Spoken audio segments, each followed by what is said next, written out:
नमस्कार, मी डॉक्टर सचिन झांबरे।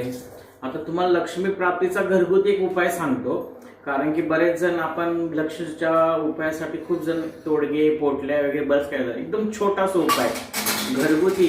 जेव्हा स्वयंपाक केल्यानंतर चपात्या, जेव्हा आपण चपाती पोळी करतो किंवा भाकरी करतो, चपाती झाल्यानंतर त्या तव्यामध्ये फक्त जो तुमच्या घरातला कर्ता असेल, जे लक्ष्मीवाडी काम करतात किंवा जे बाबा गृहस्थ मेन आहेत, जे घरामधला मेन कर्ता पुरुष आहे, त्यांनी काय करायचं, जर तवा आपले चपात्या झाल्यानंतर तव्यावरती फक्त 2 थेंब दुधाचे टाकायचे।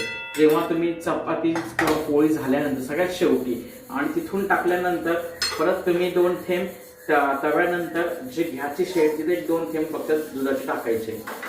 हा सगळ्यात सोपा असा लक्ष्मी प्राप्तीसाठी उपाय आहे। सर्वांनी उपाय हा कंटिन्यू करा। उपाय हे फक्त 1 दिवस 2 दिवस नाही तर कंटिन्यू करायचे असतात, तर त्याचा इफेक्ट आपल्याला मिळतो। हा थोडक्यात लक्ष्मी प्राप्तीचा उपाय सर्वांनी करा।